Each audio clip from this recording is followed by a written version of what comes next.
Ya.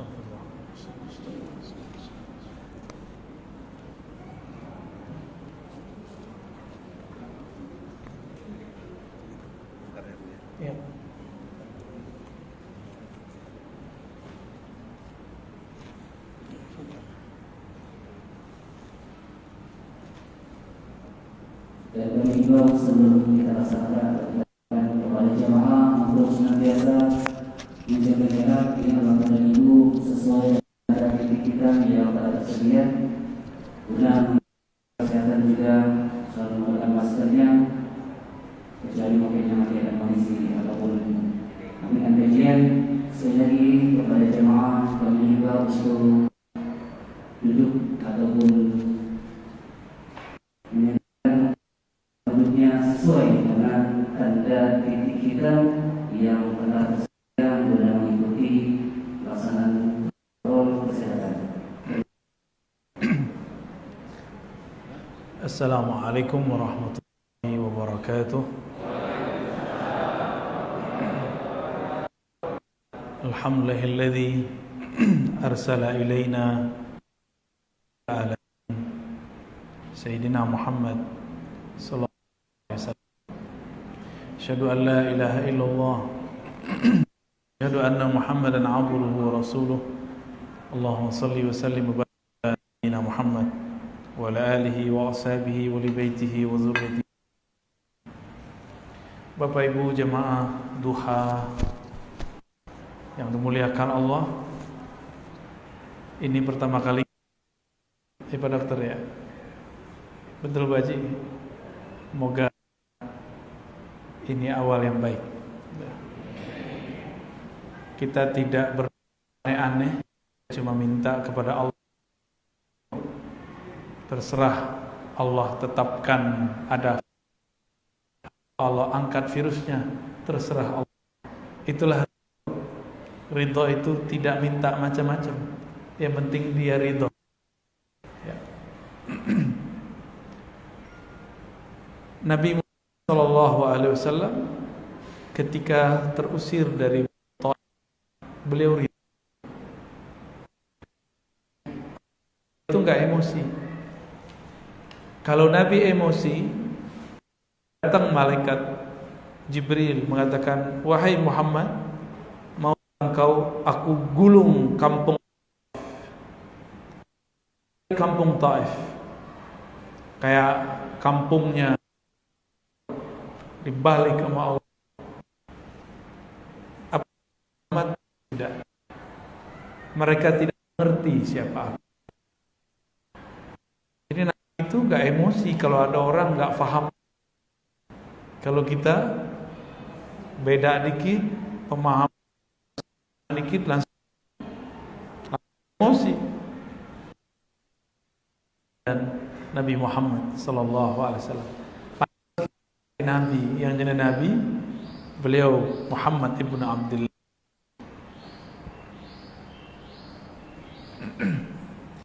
Kita biasanya kajian kitab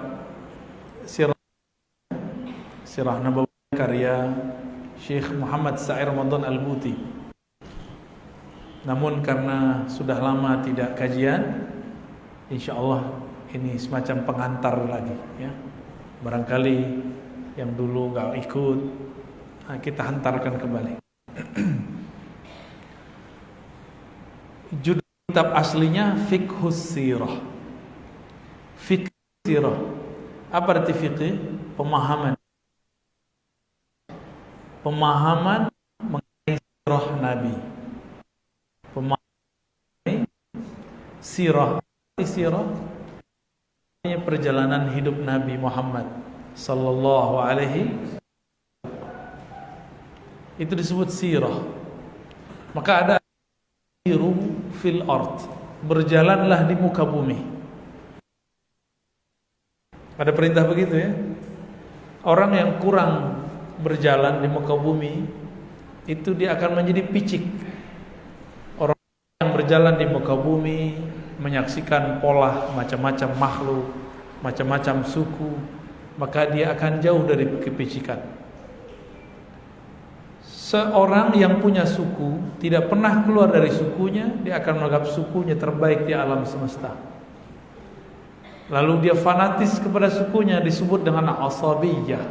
Apa namanya? Fanatisme suku. Ini yang dilakukan oleh Rasulullah Sallallahu Alaihi Wasallam. Beliau tidak hanya keluar dari suku manusia, bahkan beliau ke langit, ke bangsa yang berbeda dengan bangsa manusia. Beliau makhluk yang bukan manusia, bahkan beliau dipertemukan dengan syaitan, dengan jin. Beliau dipertemukan dengan makhluk bukan manusia. Maka Nabi Sallallahu Alaihi Wasallam bahwa Arab tidak dan non-Arab juga tidak lebih mulia dari Arab. Bukan sifat rasisme. Itu Muhammad Arab, Nabi Muhammad nabi alam semesta. Di Al-Qur'an lafaznya wa ma arsalnaka illa rahmatan lil alamin. Tidaklah kami mengutus engkau wahai Muhammad kecuali sebagai rahmat bagi alam semesta. Alam semesta ada 18.000 alam. Pernah dengar sebelumnya? Ada berapa alam? 18.000 alam. Disebutkan oleh Imam Abdul Qahir Al-Baghdadi dalam kitab Usuluddin. Kitab dia Usuluddin, pokok-pokok agama. Ada sebuah kata itu bahwasannya alam samaniyata alfan, ada 18.000 macam alam. Dan Nabi Muhammad diutus untuk semua alam itu. Nabi Isa hanya untuk satu suku, Bani Israel. Nabi Musa juga demikian.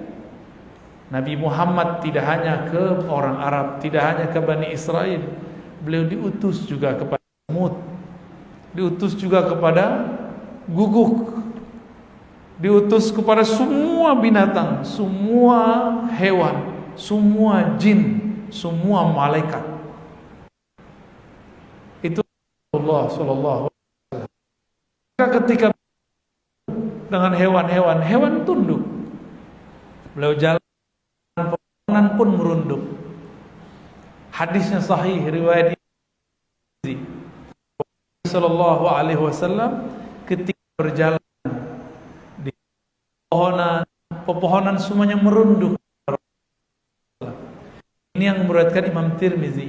Imam Tirmizi adalah imam terbaik yang mewarisi ilmu Imam Bukhari. Imam Bukhari punya murid Muslim, ada lagi murid Tirmizi.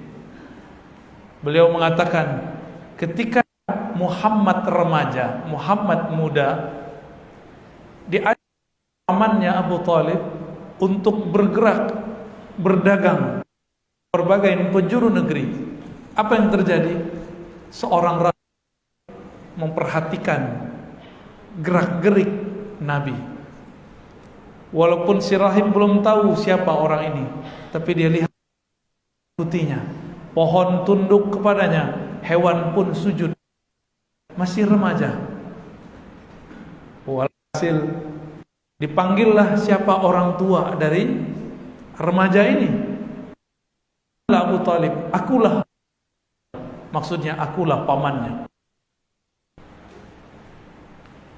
Lalu rahib mengatakan, ini adalah Sayyidul Alamin, penghulu alam. Ini adalah Sayyidul Anbiya wal Mursalin.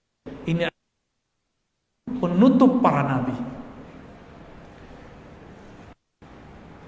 Jika demikian, Abu Thalib mengenal siapa Nabi Muhammad sedari remaja. Sangat sadar bahwa ini adalah seorang nabi. Rahib ini beragama Nasrani dan kitab Injil, dan dia baca ciri-ciri Nabi itu tidak ada bayang-bayangnya karena selalu ada bersamanya. Ketika dia jalan, maka pohon-pohon menunduk. Jika ia melewati batu-batu, Tuhan mengucapkan salam kepadanya. Itulah baginda Nabi sallallahu alaihi wasallam. Maka beliau seorang manusia, la kal bashari, tapi beda dengan manusia. Baca tadi oleh ustaz kita, basharun la kal, manusia tapi beda dengan manusia kamu. Innama ana basharun mithlukum, betul aku ini manusia seperti kamu. Bedanya yuha ilayya, aku dapatkan. Kalau seorang wali ilham, kalau nabi wahyu, yuha, kan ke dalam diriku bahwasannya la ilaha illahu, la ilaha illallah, tiada yang berhak disembah kecuali Allah. Inilah orang yang akan kita kaji. Buku mungkin sebagian sudah akan ya. Kalau ada nggak apa, nanti mohon nanti Pak Dokter sediakan whiteboard ya, infokus, nanti saya coret-coret melalui ya, biar kita lihat Nabi kemana aja, apa karakternya. Nanti kita tunjukkan hadis mana yang ada sebelum Nabi lahir ya. Bapak Ibu yang bukan Allah, mumpung masih ada aroma-aroma maulid sallallahu alaihi maulid, kata maulid bukanlah kata bid'ah. Kata maulid muncul dalam hadis-hadis. Nabi ditanya, kenapa berpuasa hari Senin wahai Rasulullah? Nabi menyatakan, dzaka yaumun wulidtu fi, itu ada hari aku wulid. Maulid artinya sama, itu adalah hari aku dilahirkan. Ulama kita sepakat Nabi lahir hari Senin, tapi mereka beda pendapat tanggal berapa lahirnya. Namun demikian mereka memilih oleh sejarah lahirnya tanggal 12 Rabiul Awal. Ketika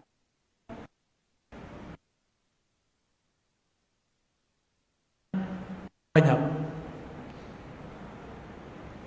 anaknya sekitar 10, anak terakhirnya yaitu Abdullah. Siapa nama terakhir? Abdullah, adik dari Abu Talib. Abu itu ya, ada macam-macam. Sekarang lagi ramai abu-abu ya. Nabi Muhammad belum ada. Yang baru ada adalah Abdul Muttalib. Abdul Muttalib bernazar, saya punya anak ke-10, saya akan sembelih lanjutan daripada syariat. Maka disebutlah anak ke-10 nih. Apa arti az-zabi? Yang disembelih kedua.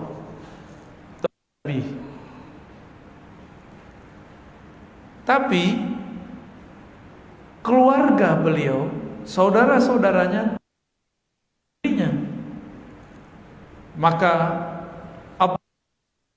pada orang yang sangat mengerti bijak di Mekah, apa yang harus saya lakukan untuk menembus nazar ini? Kata beliau, kamu undi saja. Jika terbebas, berikan 100 onta atau 100, maka diundilah. Di riwayat yang 10, perundian 10, keluar nama dia Abdullah. Diundi lagi, keluar namanya, bayarlah 10 domba, bayar lagi 10 domba. Pulang sampai ke 10, dia nomor ke-10 itu terakhir. Pas ke-11 sudah tidak keluar nama.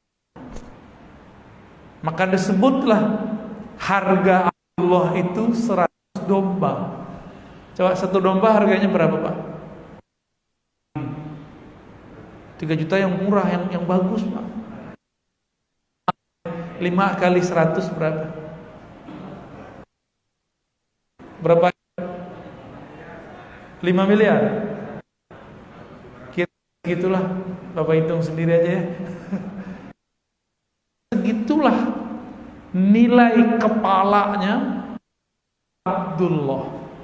Beliau bergelar orang yang bakal disembelih dan dengan tebusan yang sangat mahal. Jadi harga dia 100 domba. Tapi ujian untuk Abdullah ketika di jalannya terlihat ada cahaya terbaca oleh ahli. Siapakah yang mengerti ini? Ahli kitab. Tapi kali ini ahli kitabnya seorang perempuan. Dan Abdullah bukan, kalau dikejar-kejar cewek itu apa namanya? Biasa kan laki-laki ngejar perempuan. Ini kebalik. Perempuan ngempet sama cowok. Abdullah tiba-tiba ditarik oleh seorang ahli kitab, wajahnya lumayan cantik, dia Bani Israel, ditarik ke rumahnya. Dia ingin dan mengatakan, aku ingin dinikahi olehmu. Dan malam ini juga malam pertama. Nur di wajah Abdullah membuat dia nanti perempuan cantik ini. Maka dia kemudian tolong perempuan itu dan dia kabur. Dia kabur di rumah. Sudah apa yang kita sebut dengan persiapan akad nikah. Ternyata Abdul Muttalib itu bermimpi mengenai bahwa dari dirinya tumbuh satu pohon, pohonnya berbuah, tapi cuma sebelah. Datang lagi ke orang yang tadi, yang bijak tadi, apa kata dia? Akan muncul pemimpin hebat dari keturunanmu. Dikira Abu Thalib, ternyata belum ngeh tuh. Maka salah satu anakmu dari bin dari jalur yang lain. Dilihat Abu Thalib sudah punya istri, punya Abdullah. Maka segeralah beliau menjodohkan siapa? Abdullah dengan anak Wahab, namanya Aminah bintu Wahab. Malam itu terjadilah akad, malam itu terjadilah malam pertama. Terjadilah mereka melakukan apa yang sebatasnya dilakukan. Berpindah nur dari Abdullah kepada Aminah. Nurnya berpindah. Itulah kata Nabi. Nanti Nabi berbicara, "Wulidtu min nikah la min sifah." Aku terlahir dari pernikahan yang sah, bukan dari perselingkuhan. Lalu Abdullah sibuk berdagang. Dia masih membangun karirnya, belum kaya. Ketika di tengah perjalanan dia ingat, wah ini tempat si perempuan yang dulu ingin aku nikahi. Maka dia datangi perempuan itu. Diketuk pintu, perempuan buka pintu. Dia lihat wajahnya Abdullah sudah berubah. Wajah yang bukan lagi perjaka. Di wajahnya dia mengatakan, sudah tiada nur dalam wajahmu. Pergilah, aku tidak memerlukanmu. Jadi seorang ahli kitab perempuan mengerti nur yang ada pada diri Abdullah. Setelah itu Abdullah melanjutkan perjalanannya. Tapi malam ujian berat kepadanya. Dia sakit di tengah jalan dan meninggal. Inna lillahi wa inna ilaihi raji'un. Malanglah nasib Sayyidah Aminah. Barulah hamil, suaminya meninggal. Janda muda. Tapi nur sudah pindah ke dalam dirinya. Maka Allah menjamin apa yang di dalam perutnya. Jika dulu Sayyidatuna Maryam Allah persiapkan di dalam dirinya ada nur. Maka Allah fasilitasi kepikiran apel, datang apel dari surga, dibawa oleh Sayyidina Jibril. Itu Maryam. Kalau Maryam sekarang kan nggak begitu, pakai pencet-pencet, datang. Sakti juga tuh.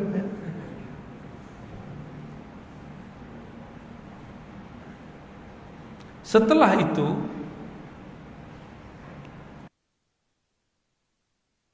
Sayyidatuna Aminah didatangi oleh utusan-utusan Allah, baik secara rohani ataupun secara fisik, baik dalam keadaan tidur ataupun dalam keadaan jaga. Sayyidatuna Aminah didatangi oleh malaikat Jibril. Apa kata malaikat Jibril? Wahai Aminah, yang engkau kandung sekarang adalah Sayyidul Alamin, penghulu alam semesta. Baru sadar beliau. Tapi kemudian itu berlanjut. Besok-besok datang lagi Nabi Adam. Apa kata Nabi Adam? Wahai Aminah, yang engkau kandung adalah cucuku, tapi dia lebih dulu daripadaku. Dialah Nabi sebelum aku, Sayyidul Anbiya wal Mursalin. Berikut datang lagi Nabi Fulan, Nabi Fulan, Nabi Ibrahim, Nabi, sampai 9 bulan selesai. Perempuan yang waliullah, nggak tahu ya, ketemu dengan Nabi Muhammad dalam mimpi. Udah sekali. Ada antara ibu-ibu di sini waktu hamil bermimpi ketemu? Saya rasa tidak. Adakah di antara ketemu malaikat Mikail hamil, pengen sesuatu ngidam dari surga, nggak ada kan? Paling-paling pencet-pencet lagi. Itu Sulaiman kalau ngelihat kita begitu pengen jadi umat Nabi Muhammad ya, nggak perlu pakai tongkat ya, cukup bisa diisi lagi pulsanya ya. Adakah di antara kita perempuan, ibu-ibu, kualitas rohaninya seperti Aminah? Kita baru mimpi ketemu Nabi Muhammad sudah gira, merasa kayak udah jadi wali, semi-semi wali. Padahal di dalam perutnya orang selama ini di yang mana jika ada wali yang mengangkat adalah Nabi Muhammad SAW di perutnya. Jika ia seorang yang musyrik, padahal ia sudah dikabarkan berkali-kali, tidak mungkin. Oleh karena itu, dalam akidah Ahlus Sunnah yang kita ada, ibunda Nabi, seperti yang dikatakan oleh kelompok ekstrim kurang adab kepada Rasulullah Sallallahu Alaihi Wasallam, mengatakan bahwa Rasulullah punya orang tua musyrik masuk neraka. Punya orang tua saja, orang tua kita bukan Muslim. Tersinggung nggak kalau ada orang mengatakan bapakmu ahli neraka? Singgung nggak? Singgung ya? Nabi di seseorang itu bertanya, wahai Rasulullah, wahai Rasul, di manakah ayahku, sorga atau neraka? Nabi diizinkan oleh Allah untuk melirik ke surga, melirik daftarnya semua ada saku beliau. Dan ahli sorga itu udah tangan Nabi, Bapak Ibu. Nama itu sudah ada, nama beliau. Apa kata Nabi? Ayahmu sayang sekali ahli neraka. Wajahnya langsung kemudian berubah dan ia palingkan wajahnya dari Nabi, dan dia kemudian berjalan malu, sedih. Maka Nabi panggil, wahai sahabatku, aku, abahku, juga sama dengan ayahmu di neraka. Kata Nabi, menghibur, karena Nabi keceplosan. Nabi keceplosan, dia masuk neraka. Bayangkan, ini sedih dikatakan orang tuanya masuk neraka, maka Nabi berkorban. Juga sama dengan abimu. Aku sama. Orang yang tidak menguasai bahasa Arab dengan baik, tidak menguasai tafsir dengan mendalam, walaupun kuliahnya di tanah Arab, dia tidak mengerti tafsir ini. Apa? Ini bukti dalil bahwa orang tua Nabi tuh, dia nggak sadar ngomong begitu. Rasulullah Sallallahu Alaihi Wasallam, jangankan Rasul, biasa pun tersinggung sedih. Ya, kasyaf, apa arti kasyaf? Tentang alam lain. Ntar kalau disebutin sedih, ya. Ntar nasib saya gimana? Dikasih tahu ntar sedih. Kita tahu masa depan, mending Allah sembunyikan itu. Di dalam Al-Quran kata abi, abu, aba tidak berarti ayah. Bisa berarti kakek, bisa berarti paman, bisa berarti kakek dari kakek kita, berarti buyut kita di atas jauh. Aba, abun, abi, abu. Dalil sudah saya ulang, ya. Tapi mungkin saya ketika Sayyidina Ya'qub mau meninggal, ia bertanya kepada anak-anaknya, Nabi Ya'qub anak dari Ishak, Ishak anak dari Ibrahim, Ibrahim punya anak lain saudara Ishak yaitu Ismail. Ya'qub, wahai anak-anak, ma'buduna min ba'di, siapakah yang akan kau setelah? Apa jawaban mereka? Na'budu ilahaka, kami akan menyembah ilahmu Tuhan, wa ilaha abaika, dan ilah Tuhan ayah, kakek, om, pamanmu. Itu artinya. Dari mana dalilnya? Coba perhatikan. Wa ilaha abaika, aba ayahmu Ibrahim. Ibrahim siapa tadi? Ya'qub bin Ishak bin Ibrahim. Yang ngomong anak Ya'qub, Benyamin, Yusuf. Ini ngomong, wahai ayahanda Ya'qub, kami akan menyembah kakeknya Ya'qub, kakeknya. Siapa ayahnya Ya'qub? Ilaha abaika, ya. Ibrahim, dimulai dari Ibrahim, Ya'qub, kakeknya Nabi, berarti kakek buyutnya Benyamin dan Yusuf. Ismaila wa Ishaq, dan kakek paman siapa namanya? Ismail, dan kakek kandung. Berarti kata abi, abun, aba berarti kakek, berarti paman, paman kakek, kakek paman, gimana ya? Itu arti dari a. Ini Al-Quran yang berbicara. Cuma sayang kawan gak mengerti cara menghubungkan hadis dengan Al-Quran. Cuma hadis tapi tidak tahu cara memahami hadis. Orang tua Nabi disiksa dalam api neraka. Sayang sekali ini orang, dia injak-injak, pernah injak. Cuma sayang sekali kata-katanya tidak adab. Neraka.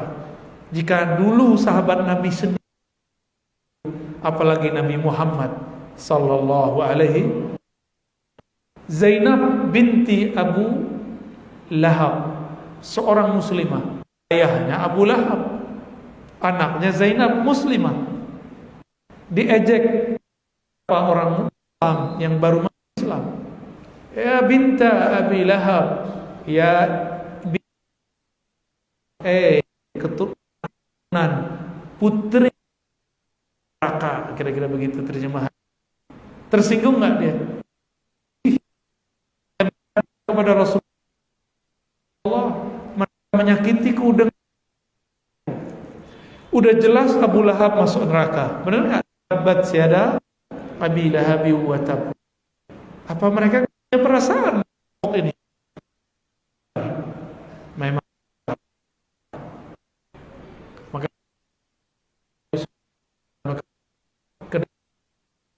ahlu sunnah akhlaknya ada. Jangankan kepada kita, kepada dia tidak punya perasaan. Ada perasaan gak itu? Gak ada perasaan dia. Lalu sudah paham seperti ini, saya ingin mengatakan kepada Bapak, Saudara, bisa berkoneksi dengan Jibril, Mikail, para nabi. Kalau yang bisa begitu wali bukan? Wali bukan? Saya mau tanya nih, yang sholat 5 waktu dari tahun, udah ketemu malaikat Jibril belum? Ya. Abu Jibril udah mati. Ya. Ada yang ketemu Nabi terus bilang, kaulah manusia pilihan. Ada nggak? Nggak ada ya. Berarti kita orang biasa, orang biasa. Sholat cuma 5 waktu, kolbu kita nggak bening seperti Aminah. Aminah ketika beliau melahirkan Nabi Muhammad sallallahu alaihi wasallam, beliau melihat cahaya. Ketika para malaikat datang, nabi-nabi datang, semua mereka mengatakan, wahai Aminah, jika kau melahirkan anak, namailah Muhammad. Dan riwayat yang jarang tertulis, itu bukan onta ya, gajah yang dibawa oleh Abraha. Ini Bapak Ibu bukan Allah, gereja dia bentuknya bulat, lingkaran, bukan bulat. Itu di Yaman. Dia seorang Kristiani yang taat, menyembah satu Tuhan, Allah Subhanahu wa taala. Tidak ada gereja seperti gereja beliau di sana. Tidak menyembah berhala, tidak menyembah Yesus. Abraha tersinggung, gerejanya dirusak, bahkan dikencingi oleh salah satu pedagang Arab. Pedagang itu keluarganya Nabi Muhammad, tapi ke atas udah sepupu kira-kira begitu. Kenapa? Karena si omnya ini melihat nggak ada berhala di sini, cemen. Tuhan yang disembah kok nggak jelas, maka dia rusak itu gereja. Abraha datang, Abraha tersinggung, maka dia siapkan tentara bergajah. Macam tentara bergajah ini berkompi-kompi ya. Dan yang dikendarai oleh Abraha ini bernama Muhammad. Ketika semua gajah terkena serangan kerikil, sijil, panas, gajah yang dikendarai Abraha diselamatkan karena namanya Muhammad. Itu kisah yang jarang disebut. Di saat yang sama Abdul Muttalib didatangi seseorang, entah siapa seseorang itu, dan seseorang itu mengatakan, itu waktu dia masuk ke dalam Ka'bah, hai Abdul Muttalib, jika engkau punya cucu, maka namailah Muhammad. Ketemulah nama Muhammad, berarti nama spesial. Dan orang Arab sebelumnya belum ada yang bernama Muhammad, kecuali ada satu yang mengatakan ada di ujung sana bernama Muhammad, tapi riwayatnya tidak sahih. Sayyidah Aminah melahirkan Nabi Muhammad. Ketika dia nama anaknya Muhammad sallallahu alaihi wasallam. Anaknya sudah ngerti gak siapa yang dia lahirkan? Udah. Dan dia percaya. Dari mana kita tahu dia percaya? Ketika Sayyidina Muhammad diserahkan kepada Halimah Sa'diyah di Bani Sa'ad, itu unik. Nggak ada yang bikin bayi Muhammad itu tertarik dengan susu manapun. Padahal ibu susu manapun badannya gemuk-gemuk. Biasa orang hamil melahirkan gemuk biasanya. Kecuali Halimah Sa'diyah, perempuan badannya kurus kering karena kurang gizi. Dia datang dengan ontanya juga kurus. Yang lain-lain datang pakai onta, ontanya gemuk-gemuk. Semuanya sudah pulang membawa bayi yang bisa disusui, kecuali Halimah. Halimah yang berjodoh dengan bayi Nabi Muhammad karena si mau dengan orang. Padahal orang ini gak laku dari tadi. Dilihat oleh emaknya yang punya bayi, kurus, teranakku gak bisa minum susu. Akhirnya Nabi Muhammad berjodoh menjadi anak susu Halimah Sa'diyah. Yang lain udah duluan pulang, pakai onta gemuk, badannya gemuk, badan ibunya gemuk. Yang ini ontanya kurus, badannya kurus. Kira-kira mana yang duluan nyampe? Yang kurus. Ditambah lagi yang digendong adalah penghulu alam semesta. Maka sama orang, kenapa dulu sampai? Kapan dia lewat? Kapan dia sampai? Disitulah Nabi sampai umur main dengan anak Halimah Sa'diyah sampai terjadi kejadian. Ada makhluk bersayap turun dari langit, 2 orang. Wahai Allah, diakah orangnya? Mereka ngobrol nih. Itu malaikat, satu Jibril, satu Mikail. Wahai Jibril, itukah orangnya? Masih kecil itu. Kata Jibril, na'am, bala, dialah orangnya. Nabi Muhammad kecil, bermain-main dengan siapa? Dengan saudara susunya. Oleh Jibril, diambil oleh Mikail, lalu dadanya dibelah, dibuka, dikeluarkanlah dari jantungnya ada noda hitam 2. Disitulah dua-duanya dibersihkan, lalu dimasukkan cahaya ilmu. Apa yang terjadi? Dalam riwayat Imam Darimi dikatakan, sebelum Nabi Muhammad diambil oleh malaikat Jibril atau Mikail, Nabi ngomong kepada saudara susunya, bro, bawa makanan minuman gak? Kata saudaranya apa? Enggak. Yaudah, kamu pulang gih, ambil makanan. Dia pulang. Ketika kembali ke tempat Nabi Muhammad bermain, dia melihat Nabi Muhammad sudah ditidurkan, lalu maka saudara susunya langsung pulang lagi dan mengatakan, ibu saya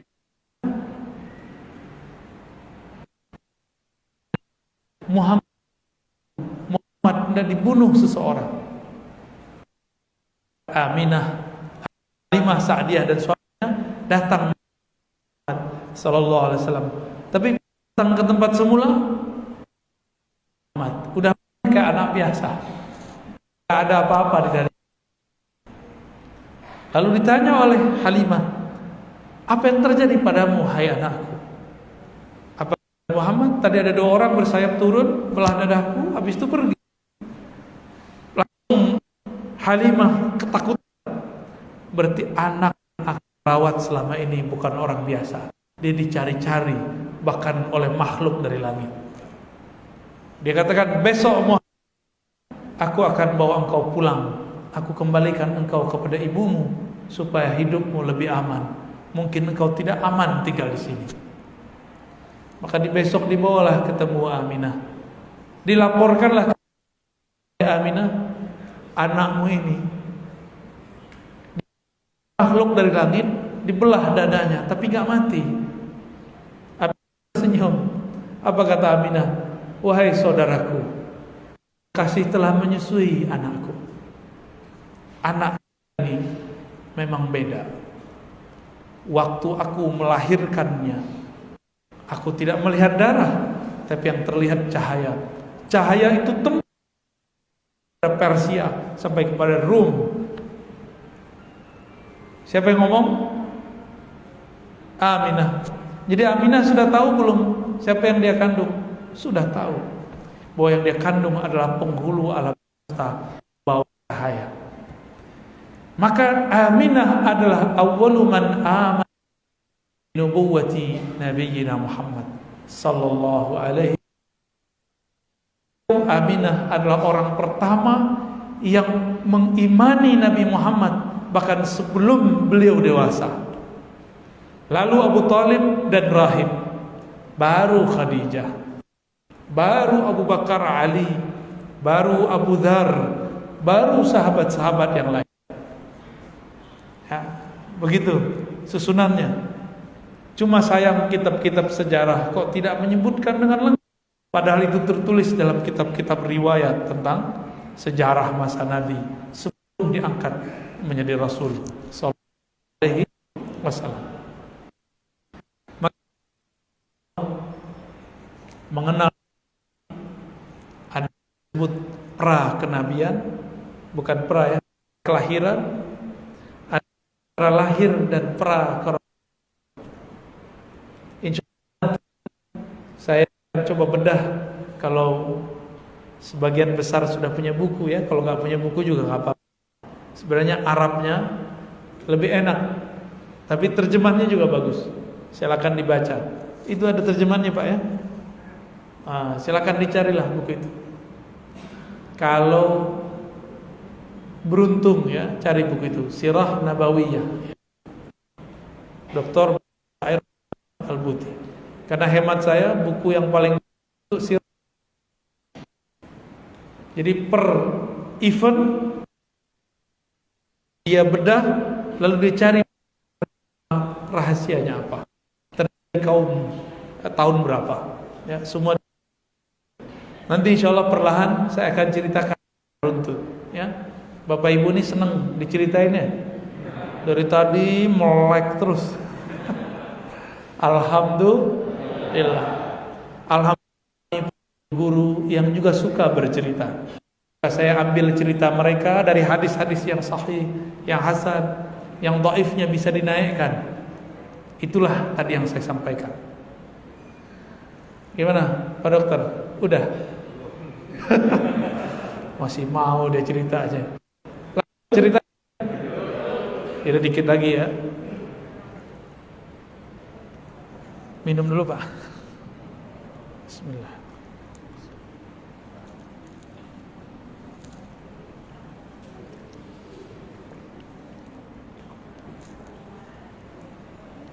Berkisah adalah salah satu metode Al-Quran.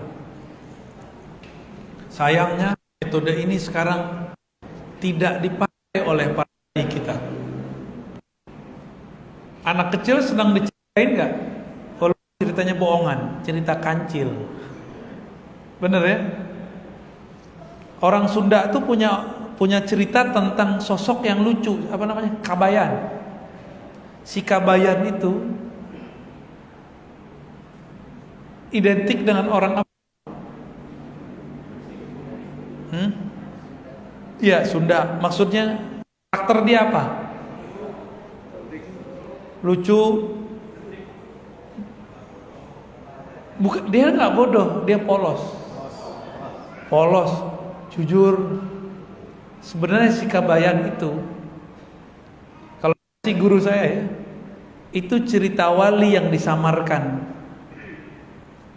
namanya Thariqat Malamatiyah. Apa arti Malamatiyah?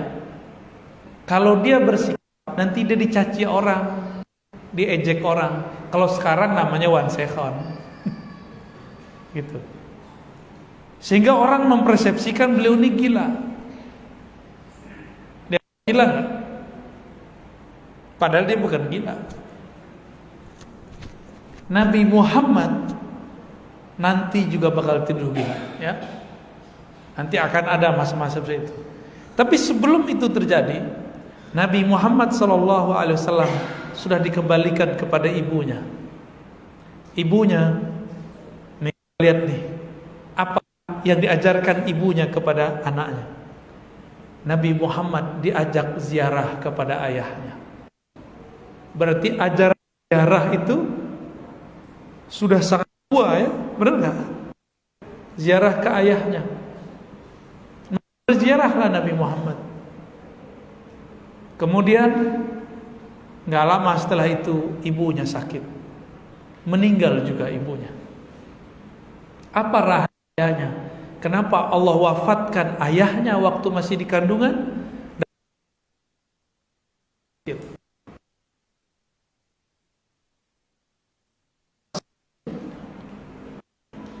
Jangan dibayang-bayangkan Pak, kasihan anak kita. Coba bayangin anak kita ditinggal, kecil nih, ditinggal oleh ayah ibunya, yatim piatu. Oh, kita nggak kuat bayangin itu. Saya nggak berani membayangkan itu, dan saya berharap jangan sampai terjadi seperti itu. Amin. Ya. Syekh Al-Buti menjelaskan, itulah rahasia Allah. Allah ingin menjadikan Muhammad steril dari pengaruh bahkan ayah ibunya. Disebut ummi. Apa arti ummi? Yang steril dari pengaruh manapun. Itu ummi.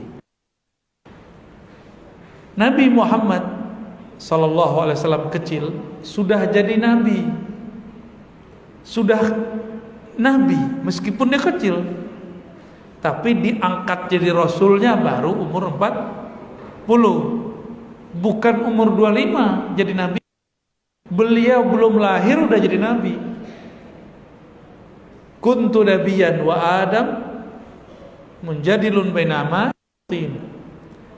Dalam riwayat Imam Tirmizi, dan hadis ini dinilai bagus oleh Tirmizi, seorang sahabat bertanya, "Wahai Rasulullah," Abu Hurairah yang cerita, "Mata wajabat lakad nubuwah?" Kapankah? Apa jawaban beliau? Adam bainama inutin. Adam masih tanah, masih air. Aku sudah diangkat jadi nabi. Inilah yang saya sebut dalam materi kajian saya yang ada, yang direkam oleh teman-teman di sosial media. Belum Nabi Adam, yaitu Nabi Muhammad Sallallahu Alaihi Wasallam. Tapi mereka nggak ngerti, dengerin. Akhirnya kita dituduh sesat. Padahal mereka tidak mengakui Nabi Adam sebagai Rasul pertama, Nabi pertama. Bagi mereka Nabi Rasul pertama Nabi Nuh. Tuh, lebih lucu lagi kan akidah mereka itu. Sangat-sangat lucu, ya. Akidah lucuwiyah. Nabi Muhammad kecil, kemudian besar di bawah naungan kakeknya Abdul Muttalib, pun tidak kuat. Lama-lama setelah Nabi Muhammad remaja pun wafat. Siapa yang? Abu Talib. Abu Talib anak, walaupun duitnya banyak, habis untuk anak-anaknya. Maka Muhammad pun dalam kesederhanaan yang luar biasa. Maka diajaklah Nabi Muhammad kecil belanja barang ke Yaman, lalu menjual barangnya ke utara, ke Irak, ke Syam, ke Suriah, ke Rum. Nabi remaja belum 20 tahun sudah bolak-balik lintas negara. Sekarang wilayah itu menjadi Saudi, Irak, Palestina, Lebanon, Yordan, Suriah, Turki. Ada berapa tuh? 8 negara yang sudah dilalui oleh Sayyidina Muhammad sebelum beliau dewasa. Masih remaja tuh, udah bisa dagang, udah kemana-mana. Kenapa dipoles jadi pedagang? Sebelumnya pengembala. Pengembala itu harus penyabar. Pengembala domba. Ada yang pernah jadi pengembala nggak di sini? Udah nggak ada zamannya ya. Jadi tukang sabit rumput ada nggak? Saya pernah Pak dulu waktu kecil. Saya minta izin kepada bapak saya. Izin saya ngerawat kambing atau sapi orang. Bapak saya bilang, ngapain kamu? Pengen aja caranya. Rasanya jadi tukang sabit rumput tuh gimana? Ngembala domba atau merawat 1 ekor kambing atau sapi itu gimana? Saya cobalah Pak. Pulang sekolah nyabit rumput. Seminggu mulai ada kapalan. Mikir, wah gawat nih. Mulai hitam dan susah tidur. Kenapa? Kalau mau tidur kepikiran, ntar aman gak ya? Ntar orang maling gimana? Cuma tahan 3 bulan, saya kembalikan kepada yang punya. Jadi saya gak tahan, gak sabar. Nabi Muhammad menjadi pengembala sangat lama dan beliau sabar. Dilihat beliau sabar dan hitungannya bagus, maka beliau kemudian diajak berdagang. Orangnya jujur. Abu Thalib kemudian geleng-geleng kepala. Setiap kali ngajak Nabi Muhammad pasti untung besar. Tapi dalam sebuah perjalanannya kepergok oleh rahib yang tadi saya cerita di awal. Rahib ini tidak disebutkan namanya dalam beberapa hadis, tapi disebutkan dalam beberapa riwayat. Namanya Bukhairah. Ibnu Katsir, Tabari mengatakan namanya Bukhairah, tapi di dalam kitab Tirmidzi hanya dikatakan rahib. Apa kata si rahib? Hei Abu Thalib, ini anakmu ini, hazal ghulam nabiyyun. Anak ini nabi, Sayyidul Alamin, penghulu alam semesta. Kagetlah Abu Thalib. Lalu sependeta mengatakan, hai Abu Thalib, jangan lagi engkau membawa anakmu pergi berdagang seperti ini tanpa ada pengaman sama sekali. Akhirnya Abu Thalib tidak lagi mengajak Nabi Muhammad berdagang. Berarti Nabi Muhammad memerankan jadi anak-anak, memerankan jadi tukang ngembala domba, pun melakoni jadi pedagang. Di Mekah beliau ngembala, tapi tugasnya tambah berat. Akhirnya tugas itu beliau ambil, mengurusi Masjidil Haram, karena beliau pamannya, buyut-buyutnya adalah pewaris sah yang mengurusi Masjidil Haram, keturunan Nabi Ibrahim alaihi salatu wassalam. Terjadilah banjir. Di mana banjir? Air Zam meluap. Itu Hajar Aswad nggak seperti sekarang Pak. Hajar Aswad yang ada sekarang itu sudah dirapiin, ya. Cari bahasannya sudah ada dalam sosial. Itu Hajar Aswad dulu nggak begitu. Dulu batu. Sekarang kan tipisin, diapain gitu ya. Dulu itu batu jatuh. Tadi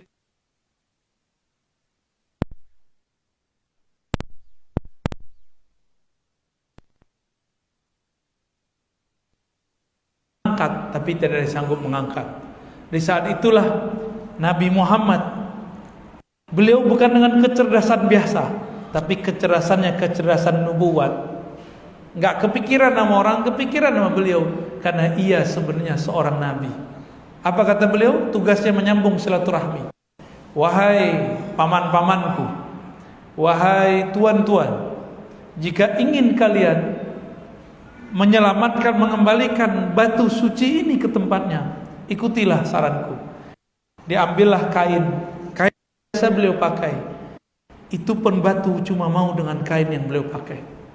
Ditebarlah, ujungnya ada 4 sisi, 4 suku disuruh bergabung, lalu beliau mengangkatnya. Jadi Muhammad ambil dan beliau angkat. dapat mengangkat, tapi beliau dapat mengangkatnya. Kenapa? Nabi Muhammad diberikan kekuatan 100 laki-laki normal. Dalam riwayat yang lain disebutkan 40 laki-laki normal. Gimana Pak? 100 laki-laki loh. Ya ngangkat batu begitu ditiup sama Rasul selesai. Ya, maka Nabi Muhammad itu aslinya kalau ingin poligami Pak, kalau 100 satu orang 4, berarti berapa istri itu? Harusnya, tapi beliau mendiskon dirinya. Beliau hanya punya istri 13, meninggal 2, sisa 11 ya. Dan dicerai 2, sisa 9. Itu Nabi Muhammad. Bahkan kurang dari 10, kurang dari 0, sekian persen itu ya. Itu Nabi Muhammad. Karena beliau menganggap tugasnya lebih banyak daripada hasratnya. Kalau kita tugas nggak ada, nafsu besar. Saya maksudnya bukan Bapak Ibu ya, Bapak Ibu orang-orang baik. Bapak Ibu yang bukan Allah, itu disebutlah kemudian fatanah. Apa arti fatanah? Cerdas. Tapi cerdasnya bukan di sini. Cerdasnya di dalam dadanya. Inilah yang disebut kecerdasan kenabian. Fatanah. Ya. Beliau tadi berdagang jujur, bernama Al-Amin, amanah. Ibu seorang yang juga terpercaya, aminah. Ibu susunya orang yang santun, namanya Halimah. Halimah artinya perempuan yang santun. Maka bergabung dalam diri Nabi dua karakter ibu. Satu ibu yang melahirkan, satu ibu susu. Ibu yang melahirkan amanah, ibu yang menyusui, sangat santun. Maka Nabi Muhammad itu seseorang yang sangat santun. Itu ya.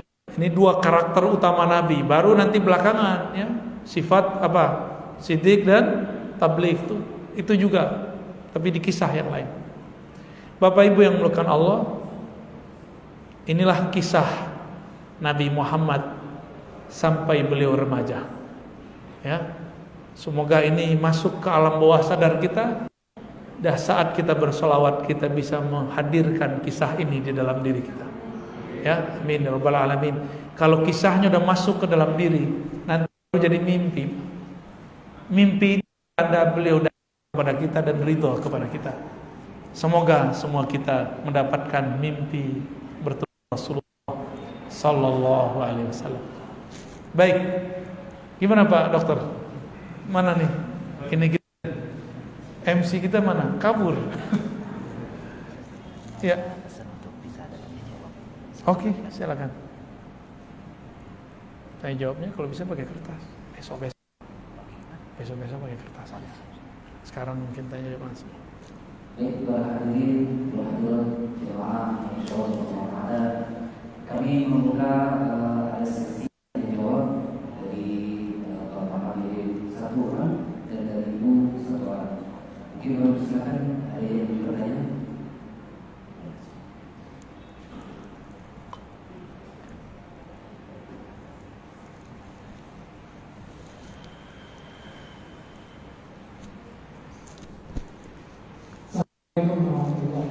Assalamualaikum. Alhamdulillah kita kembali. Iya. Selama kita ketemu di sini, saya mendengar video YouTube-nya Ustaz. Ya, saya selalu Alhamdulillah. sirah seluruh perilaku Nabi adalah contoh. Betul. Yang harus contoh yang terakhir istri-istri Nabi. Yang sering kita simak adalah disebutkan juga adalah 9. Tapi Ustaz baru ada 14. 13. 13.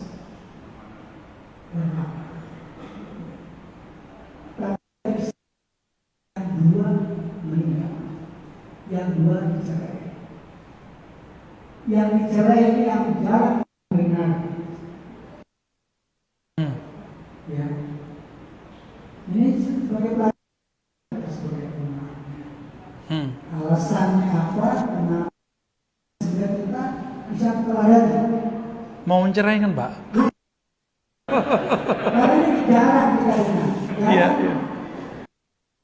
Sekali jarang. Baik. Iya. Demikian. Ustaz. Baik. Assalamualaikum warahmatullahi wabarakatuh. Kirain Bapak mau mengamalkan sunnah bercerai.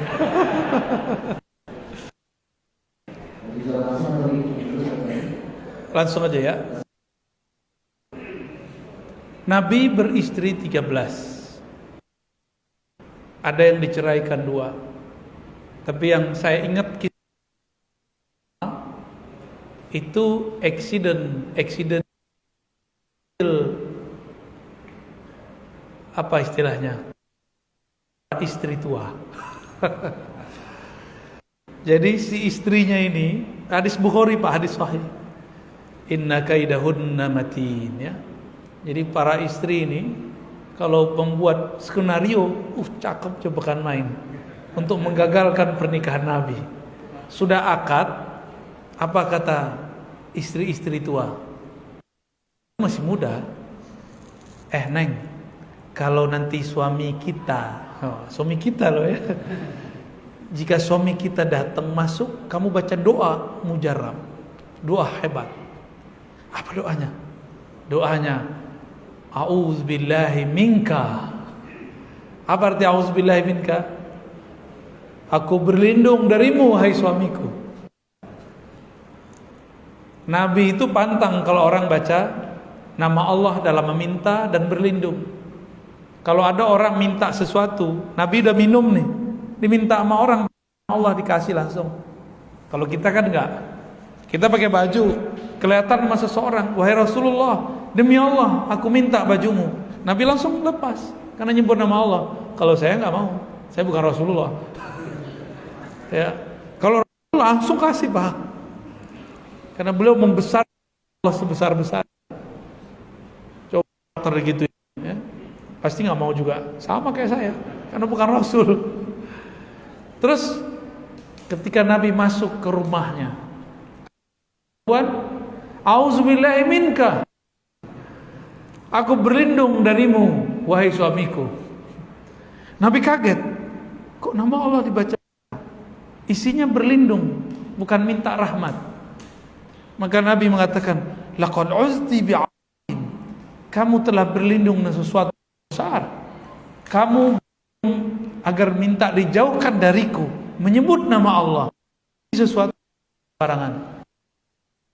Pergi, jatuhlah talak semua 3 sekaligus. Itu yang bisa ingat Pak kisahnya. Ya, jangan dicobain.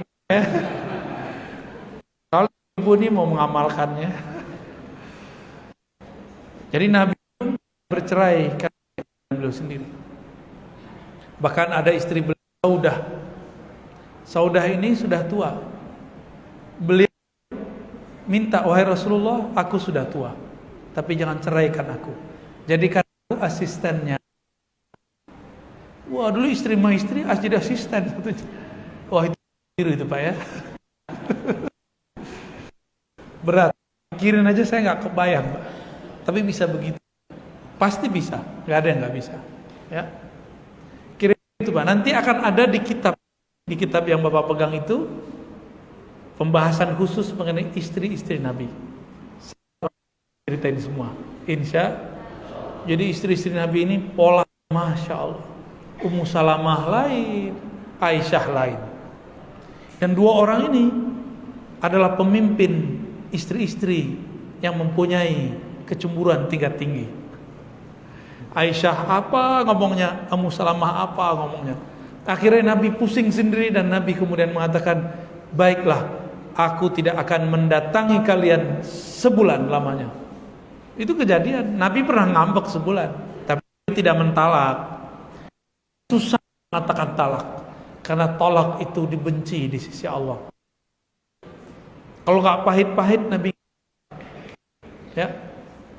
Jadi Nabi ada bab nanti boleh. Talak itu awal, tapi kadang bisa jadi wajib.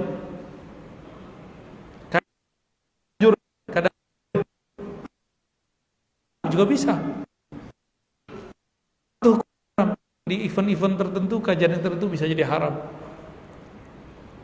Kira-kira begitu Pak ya. Sabar Pak, mau mengamalkan itu tar dulu ya. Oke, ada lagi? Ya, baik, satu pertanyaan.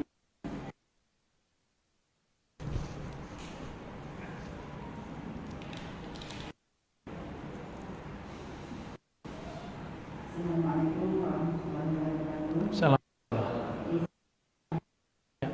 Saya tanyakan mengenai isu tadi, isu suwi. Pertanyaan saya, ini apakah Allah atau memang itu suatu tradisi? Ya, oke.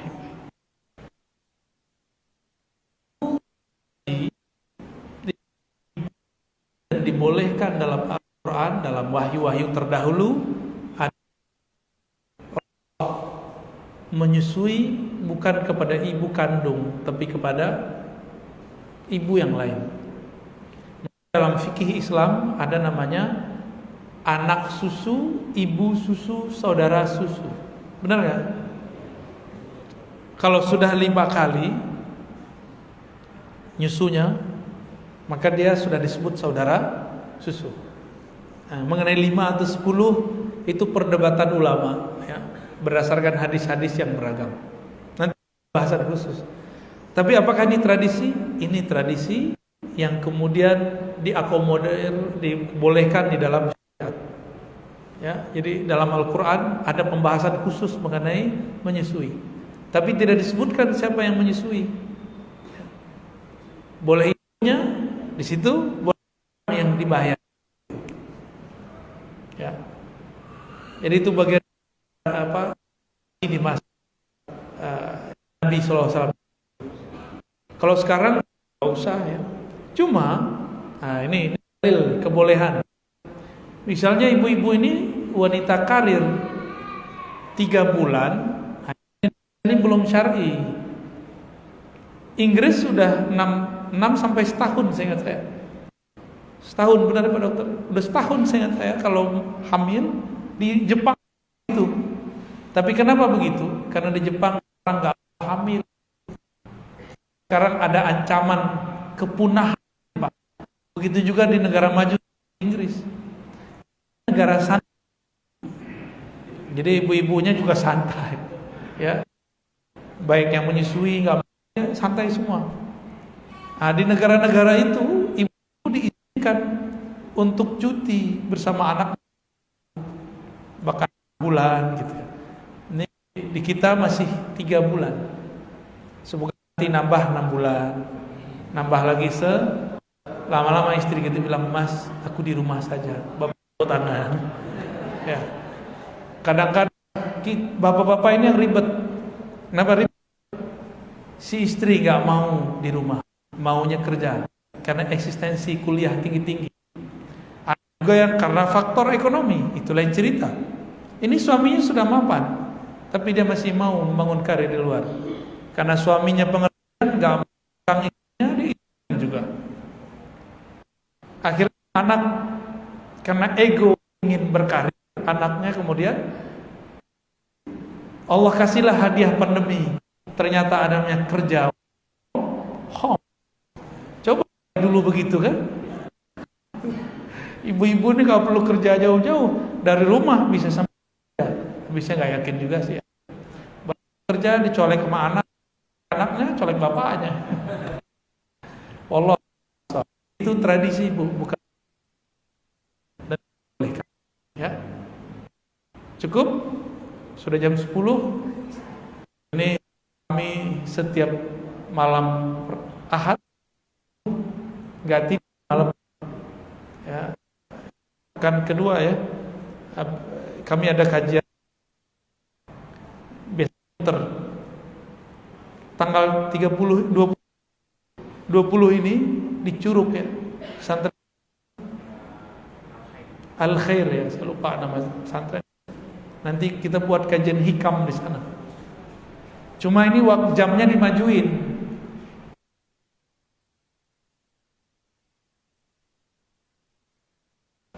Tidak tidur Bapak Ibu. Mungkin secara kedokteran ini dilarang ya.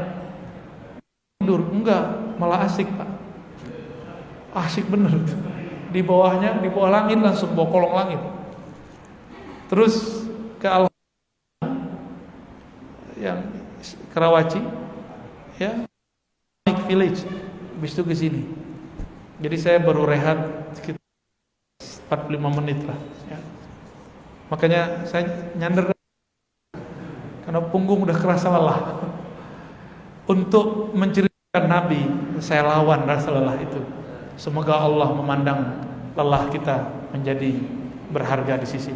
Amin ya rabbal alamin. Mohon maaf, semoga apa yang kami sampaikan bermanfaat. Semoga kita termasuk hamba-hamba Allah yang cinta kepada Rasul sallallahu alaihi wasallam. Demikian dari kami. Assalamualaikum warahmatullahi wabarakatuh.